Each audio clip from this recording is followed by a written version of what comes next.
Hello, everyone, and welcome to a new session with the Rights and Responsibilities Awareness Initiative. Today, we are lucky to have Roland Kuehn, an associate lawyer from Beckett Personal Injury Lawyers, to talk about a very important topic, which is the basics of civil litigation, the tort. Thank you, Roland, for being here with us today. And thank you very much for participating with us. Well, thank you very much, Heatham, and to the Rights and Responsibilities Awareness Initiative for inviting me to speak and take part in this excellent and important program. I think it's a wonderful undertaking to increase the community's understanding of individual rights and obligations, so I'm honored to play a part. My name is Roland Kuehn. I'm a lawyer practicing here in downtown London at Beckett Personal Injury Lawyers. My practice focuses on plaintiff side personal injury, including motor vehicle accidents, slip and falls, product liability, and long-term disability insurance claims. My area of specialty is just a small sliver of the larger topic of civil litigation, which is what I'll be speaking about this evening. Any one component of this talk could be expanded into its own probably hour-long presentation or more. So what I've attempted to do is provide a very high-level view of what civil litigation is, how it works, and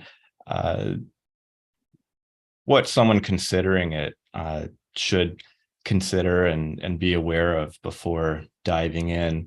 I won't go into great detail about any particular subtopic, and I'm aiming to keep my presentation to about 30 minutes or so to leave plenty of time for questions afterward.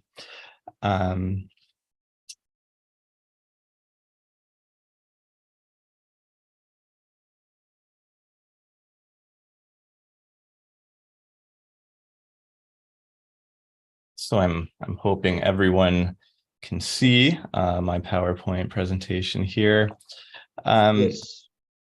Great. So just to start, what is civil litigation? The simplest definition is it is the process of resolving a legal dispute between two or more parties through the court system. And for those unaware, that is a very flattering picture of the London courthouse here in town.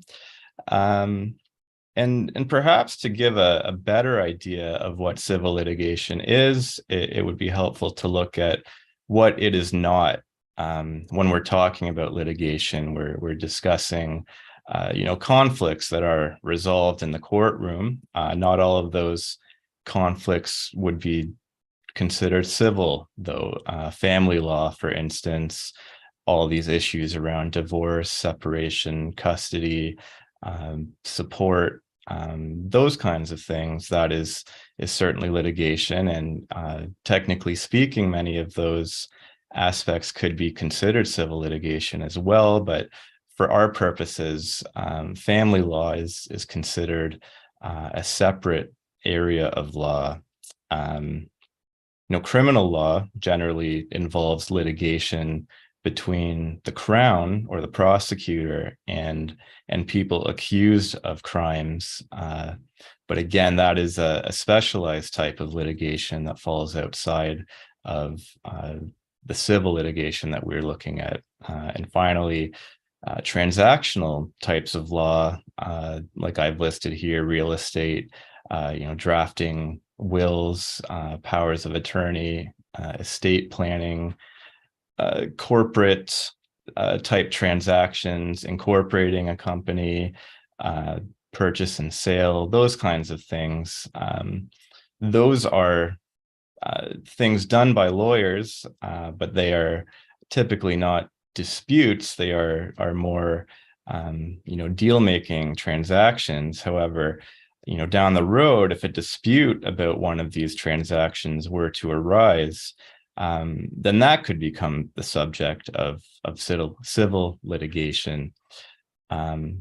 So there are a number of different areas of civil litigation, most of which I personally have limited familiarity with, but all of which exist under this umbrella, and each of which are the subject of a large number of cases every year. So they would include what I do, personal injury, insurance disputes, a related area of medical malpractice, harm to a human body and someone's functioning. As I just mentioned, corporate or commercial disputes, real estate disputes. I paid for this and that's not what I got.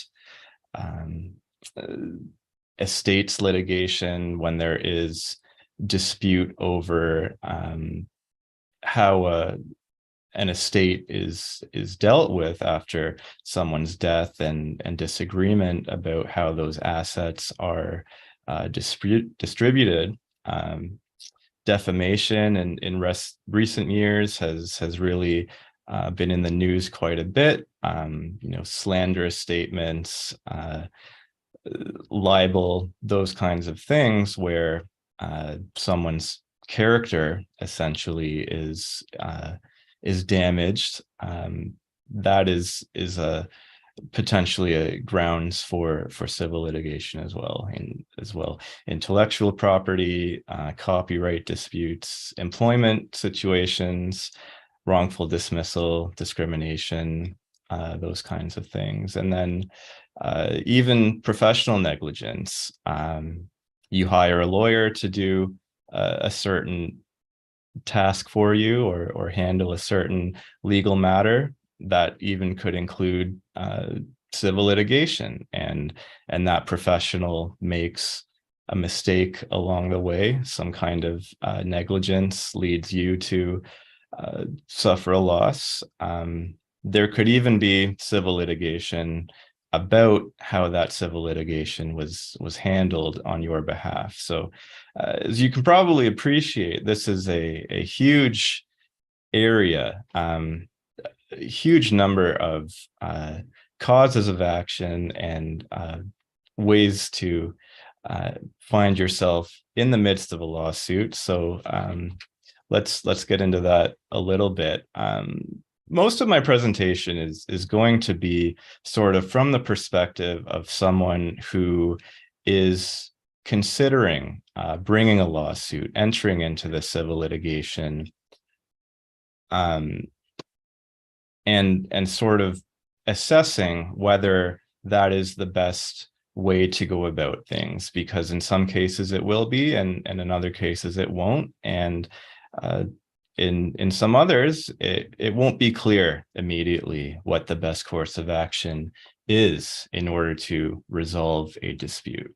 So here are some of the things that you will need to think about, and that if you contact a lawyer, the kinds of things that they will be asking you about and discussing with you in those initial few conversations.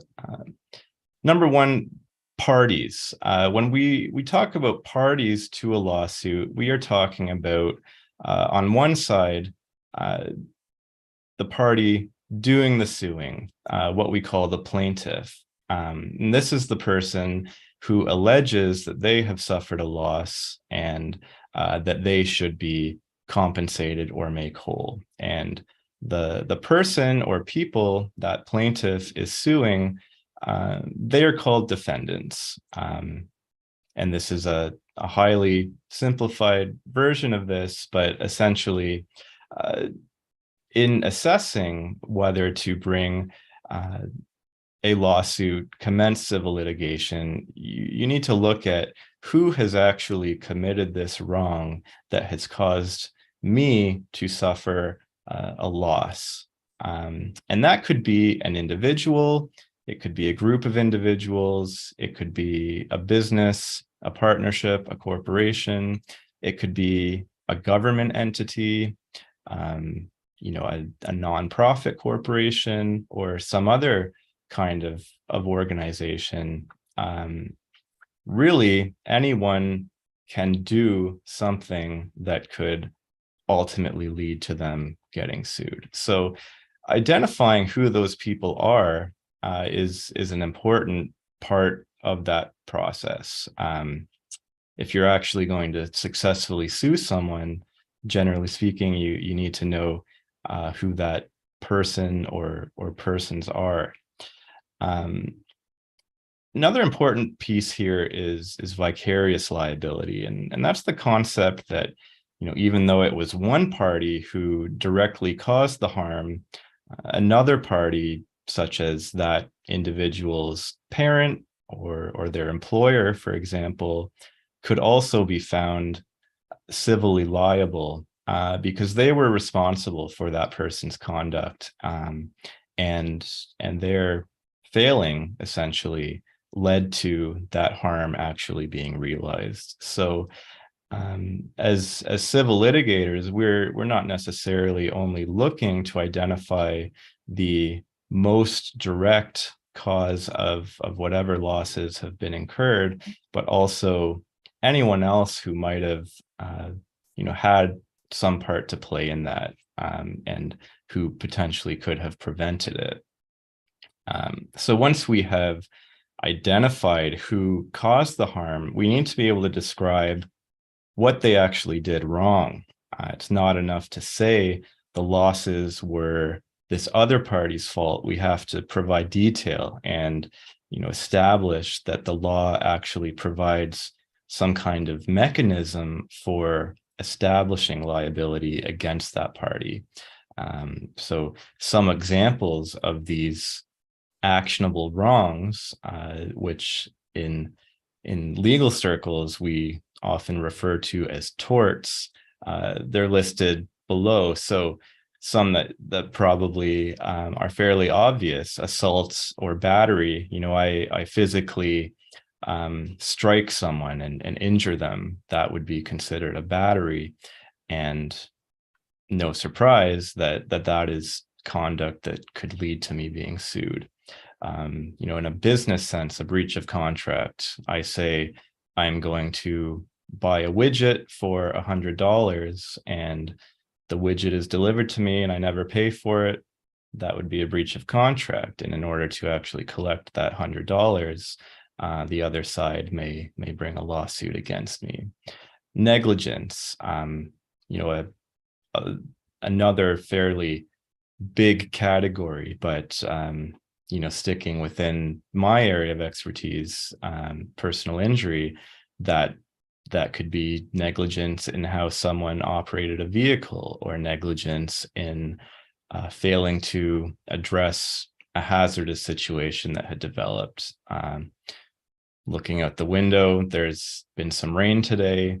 There's been warnings that there's freezing rain likely, and probably lots of slippery surfaces that people are going to be walking on.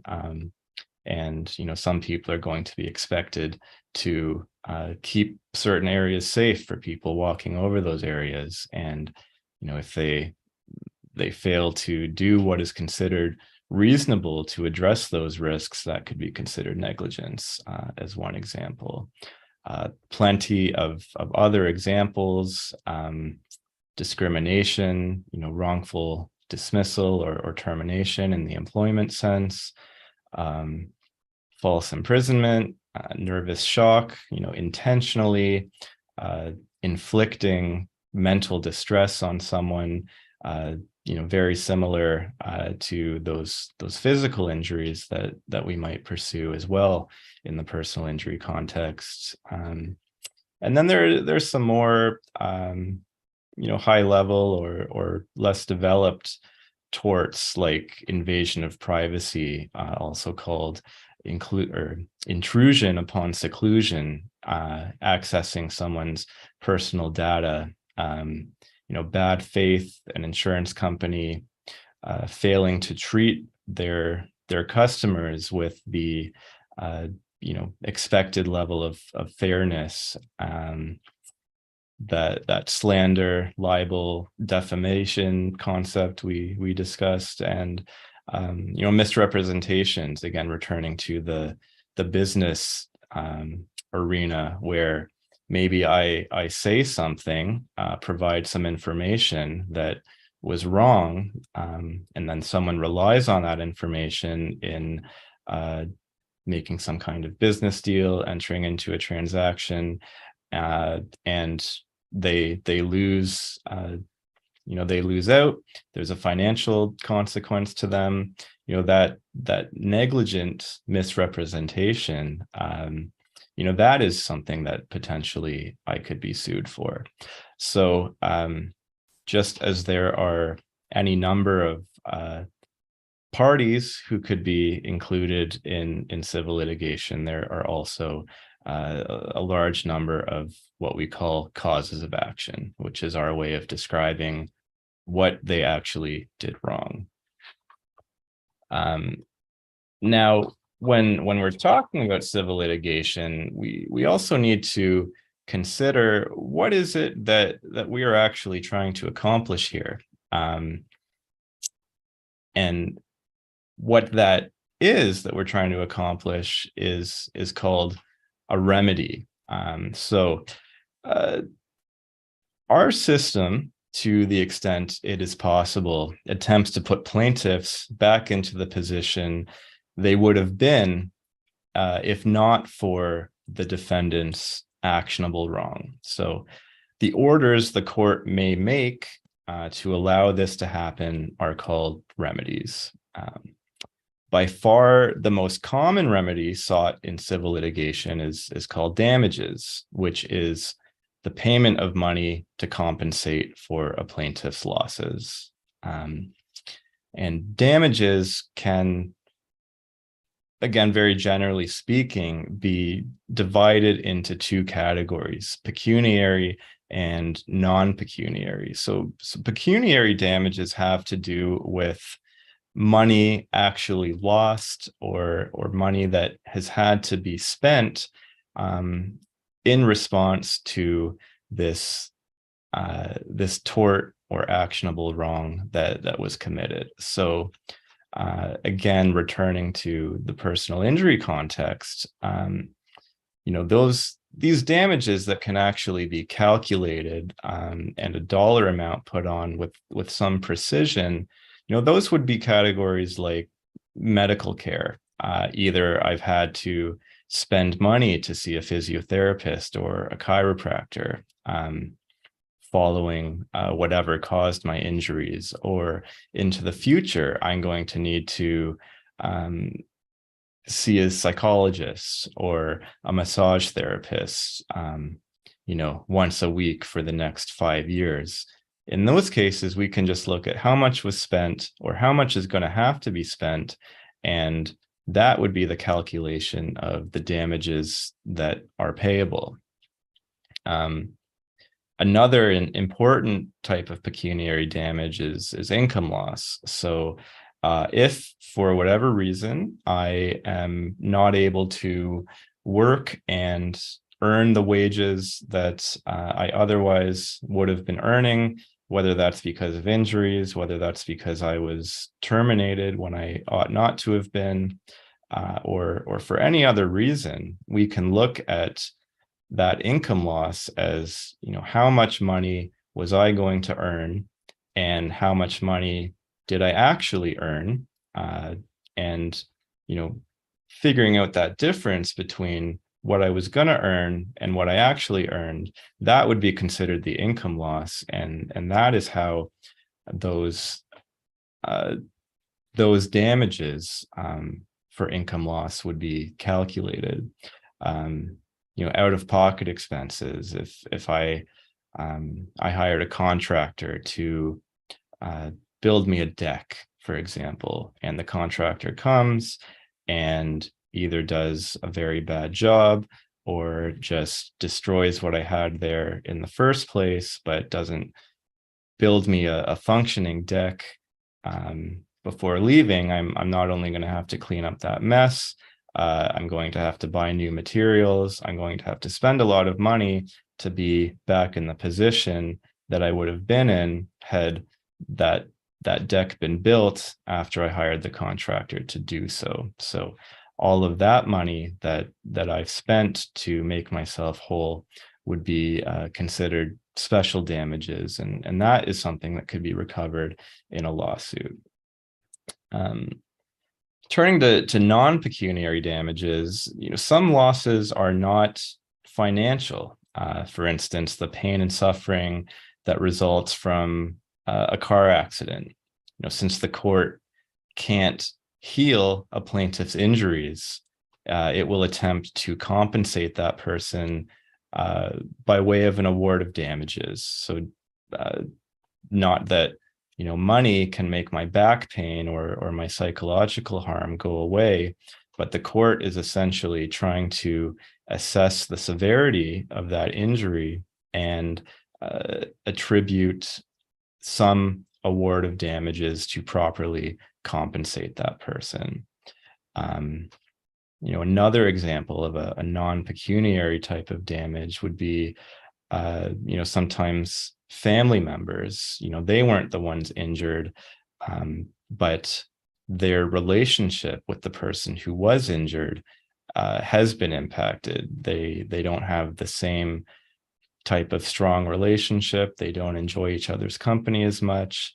That's called the loss of care, guidance, and companionship. And that would be a similar concept where the court looks at the evidence and determines how severe that injury is or that change to the relationship. And they attribute some amount of money in order to compensate those people for that change in the relationship. In other cases, situations may arise where an award of damages is not actually the most effective remedy to actually,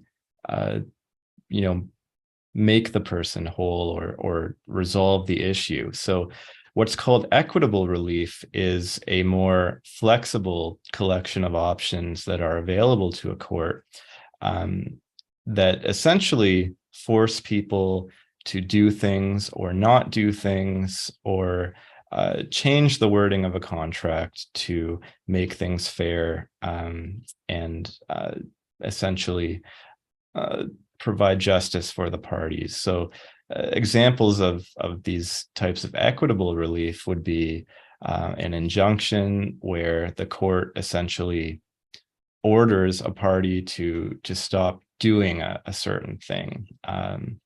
A fairly well-known example of this would be around this time last year when there was the Freedom Convoy in downtown Ottawa, and these people had driven their trucks into downtown Ottawa and were blasting their horns at all hours of the day.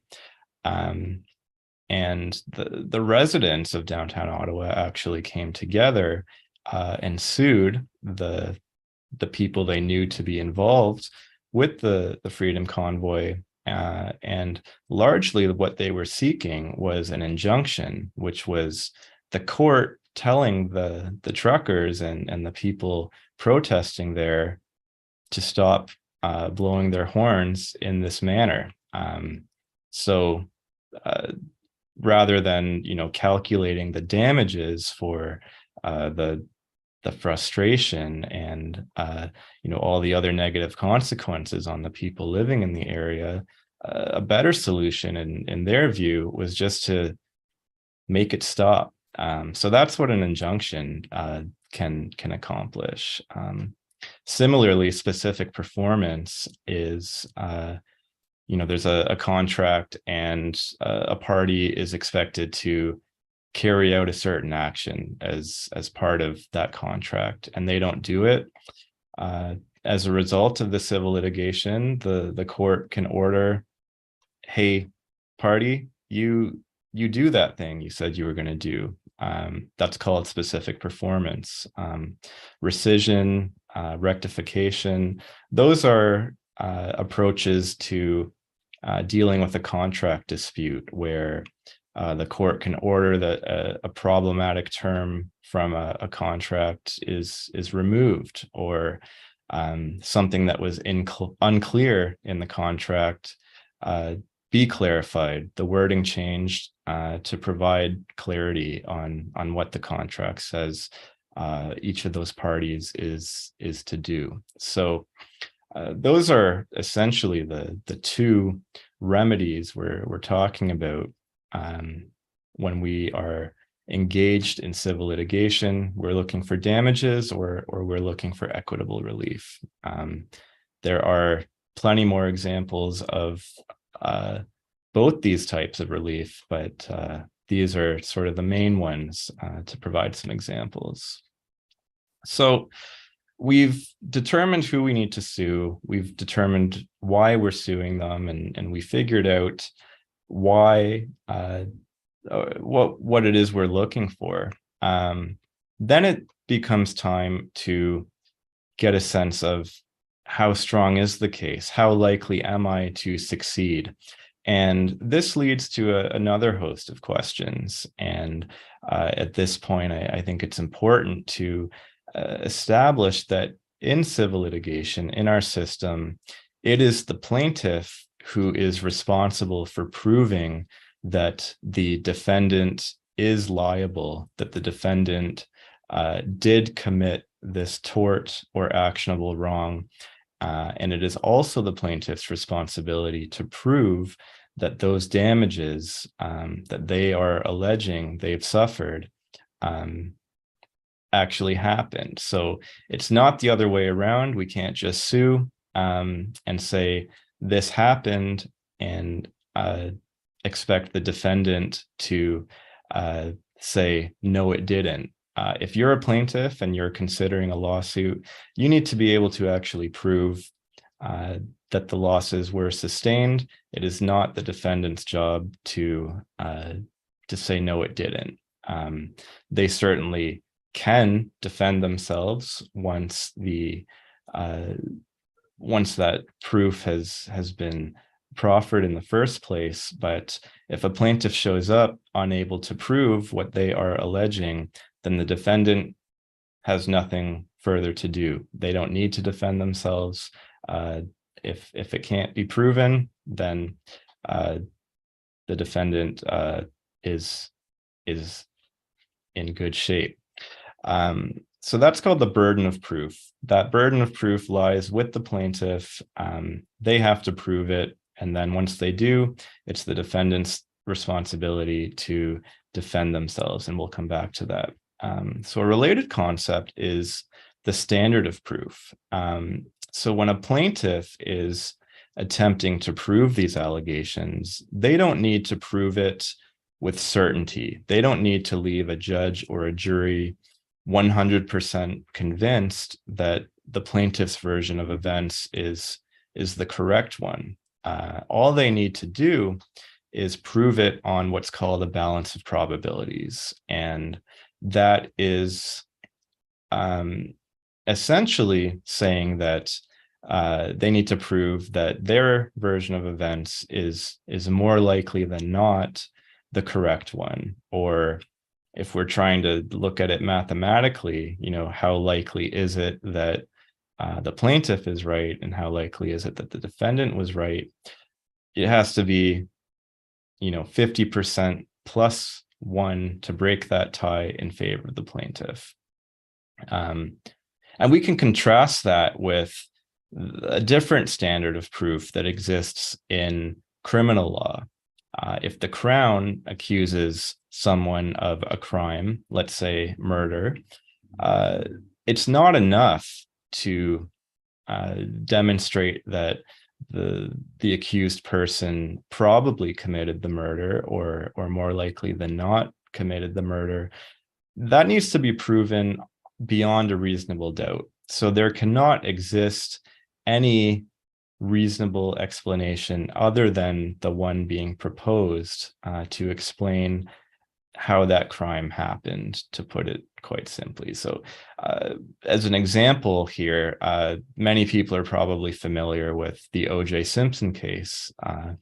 the famous football player who was accused of committing murders. And the criminal trial was well publicized. He had an all-star defense team, and the trial spanned months and months. And eventually, he was acquitted, found not guilty of those murders because it could not be proven beyond a reasonable doubt that he was the one who committed those crimes. What is talked about less is that following that trial, the victims of the murders, their families brought what's called a wrongful death civil case against O.J. Simpson. And since they didn't have to prove it beyond a reasonable doubt, they only had to prove it on this balance of probabilities. They were successful in that lawsuit against O.J. Simpson. The court accepted that he did cause their deaths and awarded damages to the families of the victim. So when we're talking about civil litigation, we need to keep that standard of proof in mind, that anything we are alleging or trying to prove, we need to prove on this balance of probabilities. How do we prove that? Generally speaking, evidence is the key way. And evidence can be anything from photos of an incident, videos, physical evidence, DNA, property damage, those kinds of things. It can also be testimony from witnesses who attend a trial and on the stand offer their version of events under oath. It can be documents, business records, medical records, tax documentation, any kind of business records that are created on a regular basis. Any of those can form evidence that is put forward by the parties in support of their position. So once a plaintiff has established that they have a cause of action against a defendant, the defendants are going to be looking at how can they defend themselves. And they're not limited to just saying, no, that didn't happen. There are also defenses available to them that could absolve them of liability. So things like inevitable accident. If we're talking about a car accident, for example, I get rear-ended by a second car, and I sue the driver of that car that rear-ended me, and they say, completely spontaneously, unexpectedly, in a way that I couldn't have done anything to prevent, my tires blew or my brake line snapped, and I was completely unable to stop my car. That wasn't my fault. It wasn't the fault of the manufacturer. It was just inevitable, and it's no one's fault, would be their argument. And if that was accepted by the court, then we could say then they have made out their defense, and my lawsuit against them fails. Other concepts like voluntary assumption of risk. I do something dangerous, and in the process I get hurt, or my property gets damaged, something like that. The defendant might say, what Roland was doing was inherently risky. He knew what he was doing, and he knew the potential consequences. So that was a voluntary assumption of risk that we cannot be held liable for. Contributory negligence is an important one. And when we're talking about liability, we're talking about whether the plaintiff wins or the defendant wins. Liability is not an all or nothing proposition. For example, let's say I walk into the grocery store and there's milk spilled in the aisle, and I see the milk and I choose to attempt to walk across it anyway, and in the process I fall. sure, arguably it's negligent to allow that dangerous state of affairs to exist, to allow this slippery substance to be on the floor of a busy grocery store. But also I saw it and I knew what could have happened. So the defendant is saying, sure, we were negligent, but Roland was too. He could have done things differently to avoid this. So, instead of being 100% liable, the grocery store might say they're only 50% liable and I bear the other 50%. And if a court accepted that and apportioned 50% of that liability against me, then that would have the effect of allowing me only to recover 50% of my damages. So let's say I suffered an injury that the court would normally say is worth $10,000 in non-pecuniary general damages.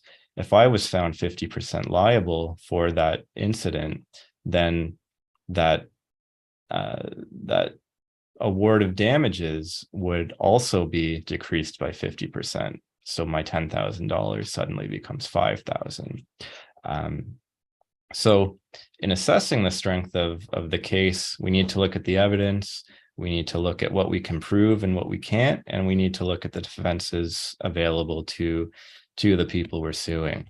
And then finally, timing. Can I still sue? So limitation periods exist in Canada and in Ontario to prevent people from suing long after this actionable wrong occurred. And generally speaking, that limitation period is 2 years from the date that loss was incurred. So if I'm in a car accident today due to someone else's negligence, I would have 2 years in which to actually sue them. If I wait longer than that, on the second year plus 1 day, that limitation period will have passed, and in all likelihood, I'm going to be what's called statute barred from pursuing that lawsuit, which means I can no longer sue them, and I'm essentially out of luck. That 2-year rule is not hard and fast necessarily. There's what's called the discoverability principle. So to return to that car accident example, let's say I get in this accident and I'm feeling fine, but I don't feel any pain. I don't think I have any injuries, but then a year after, I find that my leg was 90% broken, but I would only realize my leg was broken when it's 100% broken. And, my leg becomes 100% broken a year after the accident. I might not have discovered that I actually suffered a loss until I became aware of that 100% leg break. And in that case, that 2 years would not start to run until the date that I actually discovered the extent of my injuries. It's not something I would recommend relying on if you don't have to. If you know that civil litigation is a possibility and something that you might need to pursue, I certainly would recommend thinking seriously about that before that 2-year anniversary has passed. But this discoverability principle is in some cases a way to get around that. The other important consideration is for minors, and that 2-year clock doesn't actually start running until that person turns 18. So if a 15-year-old discovers some reason to sue someone, they would have more time. They wouldn't have to sue within those first 2 years. They would actually have to sue within 2 years of turning 18, which for all intents and purposes imposes a deadline of their 20th birthday. So, for minors, they do have more time, and that is also something to keep in mind for defendants when they know that they've done something that they might be sued for. They can't just wait that 2 years and say, phew, I'm glad I didn't get sued. It's not actually until the plaintiff's or potential plaintiff's 20th birthday that they've actually run out of time. So if there's any doubt, I would always recommend contacting a lawyer as soon as possible. Most mistakes within civil litigation can be fixed, but missing this 2-year limitation period is a mistake that usually cannot be fixed. So another big question people always have when they're thinking about civil litigation, thinking about suing, is how long is this going to take? And the answer, as you'll probably get frequently if you start working with a lawyer, is that it depends. There's a large number of factors that will determine, how long a case actually could take. Key considerations include how complicated the case is. Do we know the extent of the loss or the damages the plaintiff has sustained? Is there any agreement between the parties? Can they agree that the accident happened the way the plaintiff says, and the disagreement is about, how serious the injuries are and how much the award of damages is? Or are they disputing everything? There's no agreement on anything, and they're going to have to fight everything to the bitter end. That would suggest that it's going to take much longer than it might otherwise. Similarly, how much is at stake? Is this potentially, a $5,000 case, which in the eyes of the law is a fairly low amount of money, or is it a hugely complicated corporate commercial situation with tens of millions of dollars at stake? The more we're fighting over, the longer it's likely to take.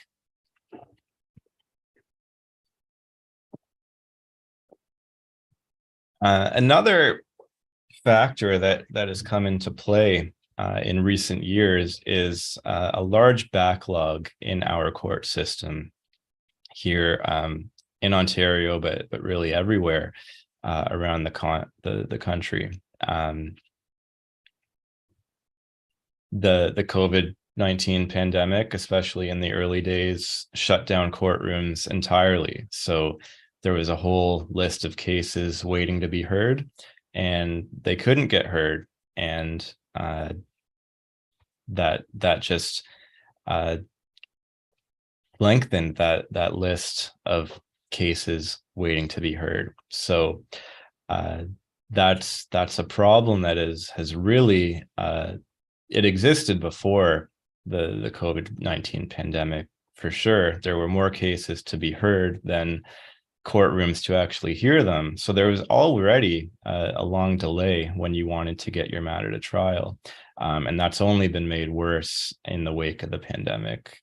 There was a recent decision released by the regional senior justice here in the southwest region of Ontario. And he said civil jury trials in London in excess of 2 weeks have no chance of being heard until late in 2024 at the earliest. And that is because of that large backlog, and that's because family cases and criminal cases, given the interests in play there, people's liberty rights and people's access to their children and things like that, those are prioritized over money, which is essentially what is mostly being dealt with in the civil system. So those criminal cases, those family cases are always going to be heard before the civil ones. And that means even if I'm ready to go to trial tomorrow, it might not happen this year, it might not even happen next year. It might be 2025 before there's actually a judge available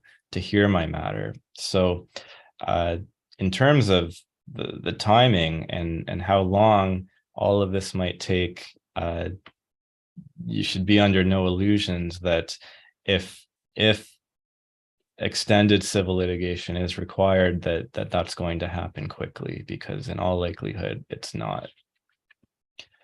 And then the last really important consideration when we're talking about potentially entering into civil litigation is how to fund it. It can be expensive.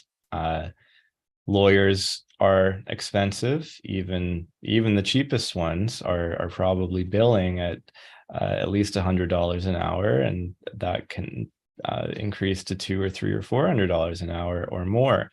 So if you're retaining a lawyer to handle the civil litigation on your behalf, you need to know, am I paying them hourly? And if so, how much time are they going to be spending on this? Because that can become a large amount of money fairly quickly. So ways around that, or that allow people to even consider hiring a lawyer, are things like contingency agreements, where the lawyer doesn't actually charge fees all along the way. Any fees that they collect are a percentage of what is ultimately recovered for that plaintiff. So you'll see this often in personal injury litigation. It's that you don't pay unless we win concept. And it can also work in other situations as well, employment law, corporate commercial situations. It allows the legal fees to be paid out of what is actually recovered, rather than having to pay a lawyer, $1,000 here, $2,000 here for years until that case is ultimately resolved. Another way of providing some certainty to a plaintiff is block billing, where they engage in a contract with a lawyer who says, I will handle X matter for you, and these are the things I will do, and this is how much it will cost. So regardless of how long it takes that lawyer to do, how much time they're spending on it, in terms of legal fees, the plaintiff knows how much they're going to be paying their lawyer. So an initial estimate of $1,000 doesn't all of a sudden become $20,000 because something unexpected happened. But in any case, there's really no hiding that civil litigation can be expensive. It takes a long time, and it takes a lot of effort from the lawyers handling it. So that's something to keep in mind. And paying lawyers is also not the only expense involved in civil litigation. There's what we call disbursements, and that is money that needs to be spent in order to actually advance the case. So you start a lawsuit, you might have to pay the court to actually, you pay the fees to get that going. You might need to retain expert witnesses. You might need to obtain records from doctors and that kind of thing. And all of that costs money. So you need to know, is that money that I'm spending along the way? Is that something my lawyer can essentially cover in the interim? And that can also be a significant amount of money. So when we're talking about financial considerations, we also need to know the risks. So going back to the strength of the case, can you succeed? You need to figure out how likely that is, because in our system, it's what's called a loser pays system, where if you are unsuccessful in a lawsuit against another party, you sue them and the other side wins. Not only do you not recover any of the damages you've claimed, you may then also be ordered by the court to pay that successful side's legal costs or a percentage of them. So by the time trial rolls around, which could be 5, 7, 10 years, that could be in the tens or hundreds of thousands of dollars, which is something you really need to think about before you just jump into a lawsuit with both feet. The other side is even if you successfully sue someone, they are ordered to pay you damages and your legal costs. That doesn't mean the party you've sued is going to actually be able to do that. You're assaulted by someone, let's say, with no money. They have no assets. They don't own a home. They don't own a car. They have nothing in the bank. Sure, you can have $50,000 awarded to you, but is there any chance that person is ever going to be able to do that? No. So you've spent all this time and money suing them and succeeding, but at the end of the day, that doesn't mean that you actually are going to be able to collect against them. So that's something really important to keep in mind.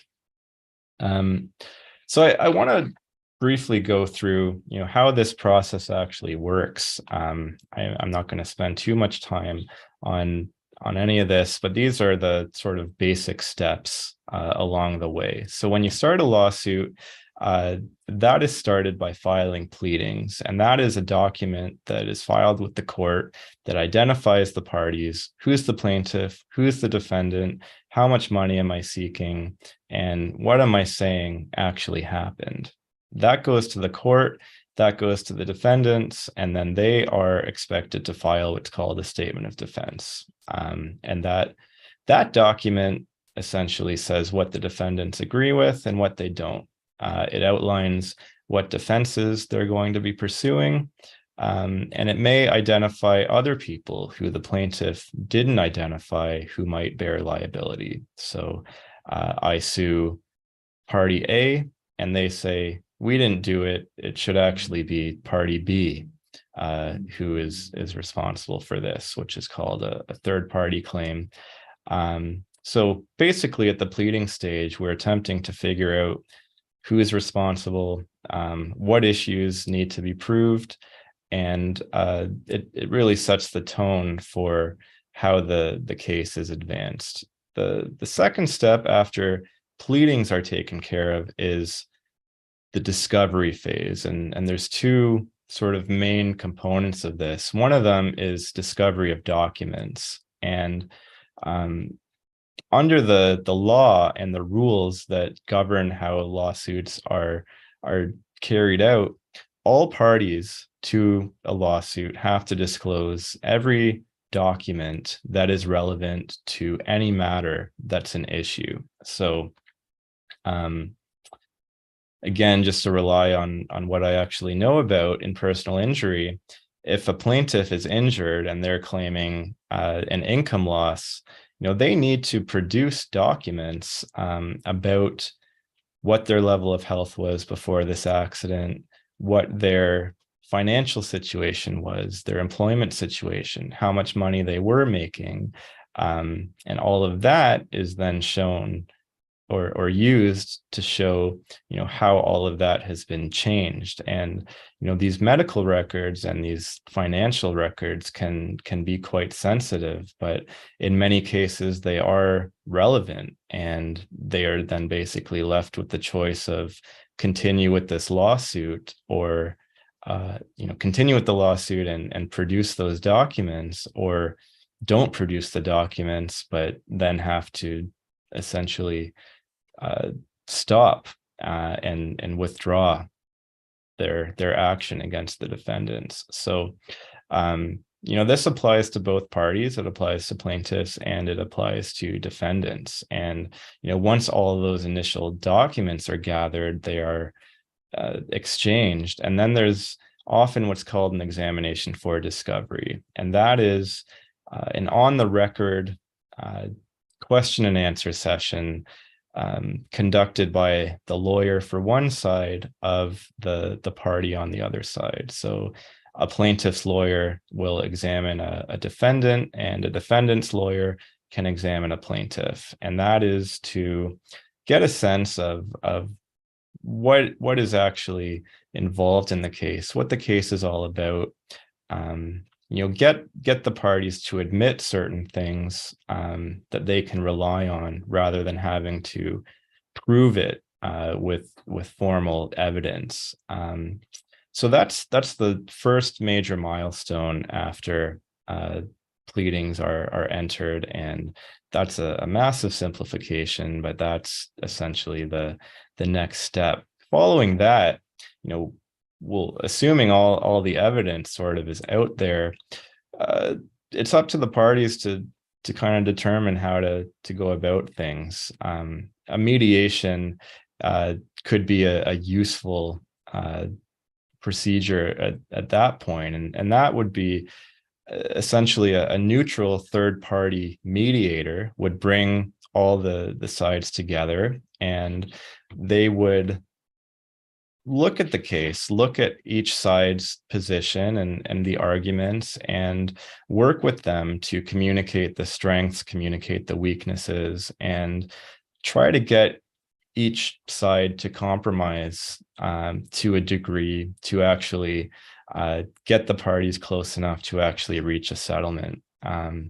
Sometimes having this outside person involved can really be helpful in bringing the parties together and getting a case settled. And recognizing how helpful this can be, the legislature has, in the jurisdictions of Windsor, Toronto, and Ottawa, made this mandatory in basically any civil litigation, any lawsuit that was started in those cities. So that's an option, and in some cases it's mandatory. And assuming that we've reached a late stage and we haven't settled yet, we have a trial date. The parties will attend what's called a pretrial conference, and this is it's a mediation-like conference. The judge leads it and does the same thing, talks to the sides about how strong their case is, where the weaknesses are, tries to encourage a settlement. And if that's not possible, then really just sorts out the issues and some procedural matters to actually allow the trial to run in a fairly smooth manner. So let's say we're through mediation, we're through pretrial, no settlement, we have no choice but to go to a trial. You've probably seen some dramatized version of this on TV or in movies where there are witnesses, there's cross-examination. This is essentially the procedure. So the plaintiff or the plaintiff's lawyer will make an opening statement to the judge or the jury. They will then call evidence. They will have all their witnesses attend. They will ask their own witnesses questions to get their evidence on the record. And then for each witness presented by a side, the other side is entitled to cross-examine them, to ask questions, to challenge their credibility, or to suggest that their evidence is not strong and should not be believed. So the plaintiff will present all their witnesses. They will be cross-examined by the defendant, and then the defendant makes their case. They make an opening statement to the judge or the jury. They present their witnesses, ask them their questions, and the plaintiff side would do their cross-examinations.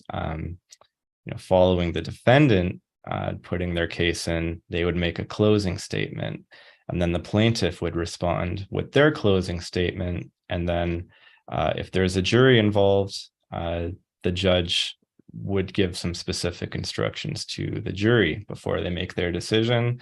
And if there's no jury, then it would essentially be left with the judge to come up with a decision on who bears liability, what the damages are, et cetera, et cetera. Again, that is a hugely simplified version of how this all works, but we're running out of time here, so I thought we would move on. And I wanted to end with discussing some alternatives to civil litigation. It is not necessarily the case that some wrong has happened and the only option is to immediately sue that other party. Small claims court is an option, and while that is technically civil litigation as well, with some similar processes, it is meant to be a simpler and faster process than the standard route that I just discussed. It's meant for claims for damages $35,000 and under. So generally speaking, the stakes are lower.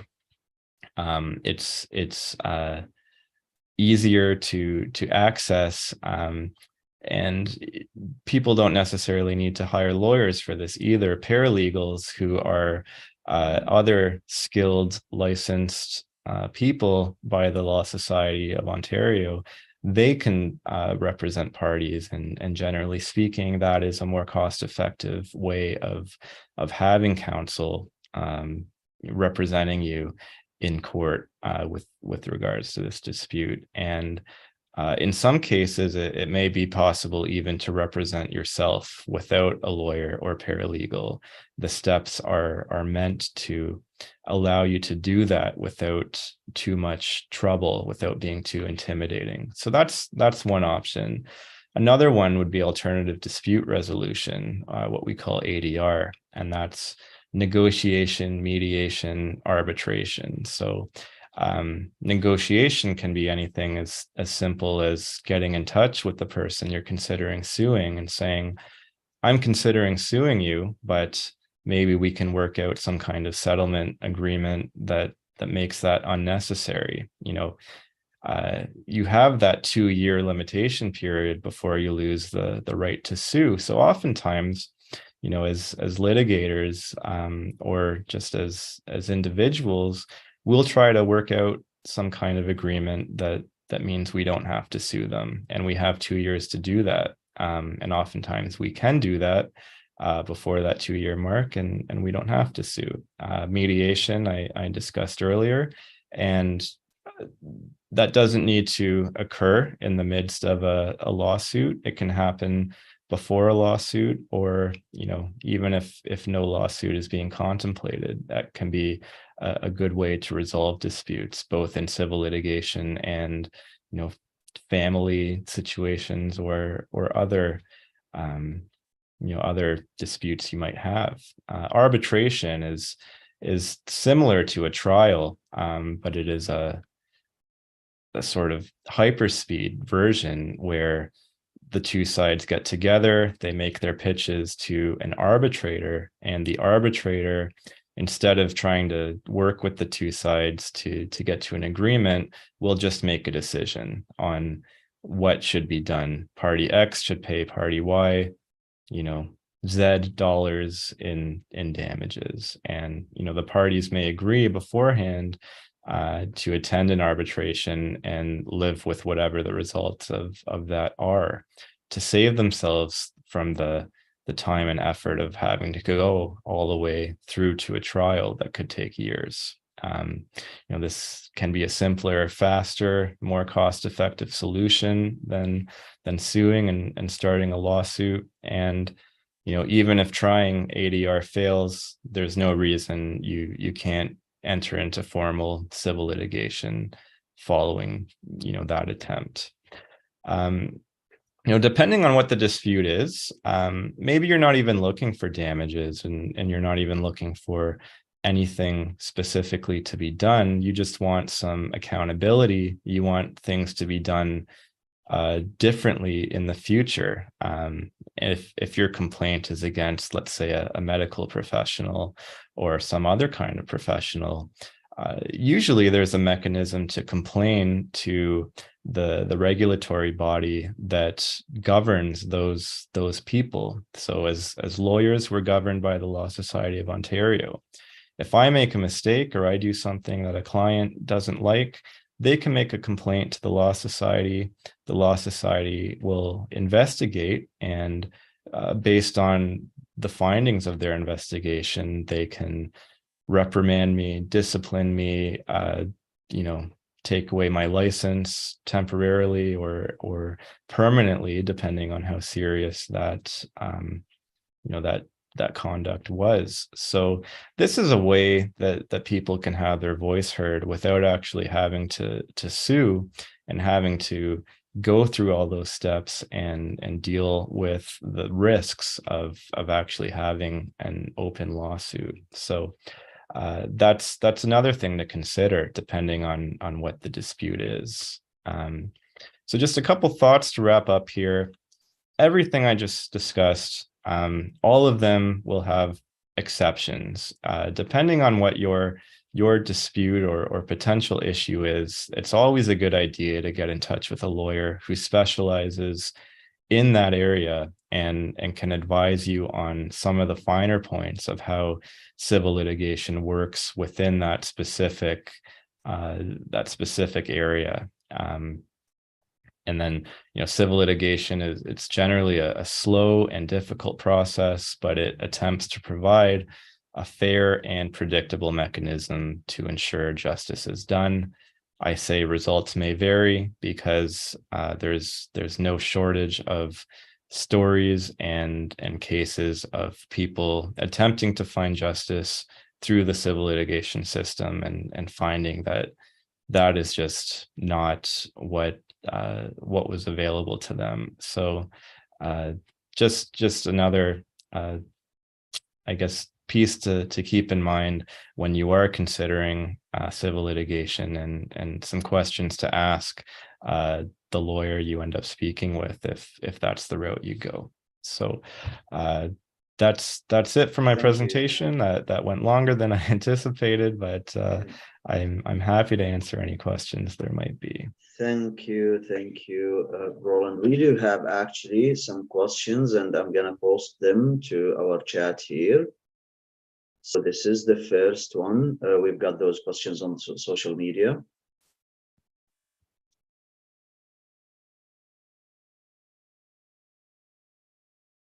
Yeah, so the question is, can the new family law tort be used in civil court for domestic violence since the Criminal Compensation Board hearings have dissolved? It's currently being appealed in the family court. So some background on this, there was formerly a government body called the Criminal Injuries Compensation Board, and that was another alternative to civil litigation where a person who is a victim of a crime could apply to this board for compensation for the injuries that they sustained or the effects of that crime, whether it be an assault, sexual assault, whatever the case may be, and they would in many cases award that person some sort of compensation for what they've been through. That has been discontinued under the Ford government here in Ontario. So that is an option that is no longer available. More recently, there's been the development of a new tort, a new recognized actionable wrong of domestic violence or family violence. And to be quite honest, I'm not overly familiar with the ins and outs of this new tort. I haven't been involved in any cases involving it, but that would essentially be what would be argued. This tort of family violence. I'm suing this family member who, caused these injuries or caused this harm. So that is the intention of the development of that tort, is to provide a clear mechanism for a victim of family violence to sue and recover damages for what they've been through. I hope that answers that question. Yeah, we do have another question actually. I know we are running out of the time. So, but if you could answer this one at least, and I would be very grateful if you can do something in another session about the alternative dispute settlement, which seems very interesting. Yeah, later I'd be on? happy to. So Thank just you. to quickly get in this next question, I have a case that has been going for 6 years, personal injury. The person who caused the injury has been served but has not filed a statement of defense. He was given a second chance but has not responded. A motion has been sent to find him in default. What happens next? The other two defendants have filed statements of defense. So this is something that happens fairly regularly, where someone commits one of these actionable wrongs and they're sued, but they never actually take any steps to defend themselves in the lawsuit. So technically speaking, they can be noted in default if they fail to deliver a statement of defense within the prescribed time. And once a party has been noted in default, then essentially the plaintiff can go to the court and say, I want judgment entered against this person, which essentially means that all the allegations against that person are deemed to be true. And then there's simply an assessment of damages that occurs, and the court says you are entitled to this amount in damages against this person noted in default. Generally speaking, the challenge is actually collecting those damages from the person. In a situation where there are other defendants involved and they have filed statements of defense, they are still at liberty to challenge all the allegations of liability and of damages. So in that scenario, the plaintiff cannot just move for judgment against the one party who hasn't participated at the expense of the parties who have. So generally speaking, if there's a party noted in default and other defendants who have not been noted in default, the case will continue, and those parties will be allowed to continue defending themselves. Thank you, Roland. Well, I think this would wrap up this very informative session. Thank you very, very much. I'm so grateful for all of this useful, wonderful, and easily presented information. So yeah, and as you know, this is meant, to be to public. So you provided those information in a very interesting way that could be understandable, by everyone. So thank you very much. You should consider teaching at some point, my friend. Well, thanks very much. Again, this is a big topic and a lot of information within it. So a lot of stuff that wasn't covered. If there are any other questions, please feel free to reach out, and I'm happy to talk. But I hope everyone in attendance was able to take at least something away from this. You're getting a lot of positive feedback on the social media, my friend. So thank you very much for this. And thank you everyone for being here today. Stay safe today. Going outside, if not necessary, might be a little bit dangerous. So stay home, stay safe, and be well, everyone. Thank you. All right. Thank you.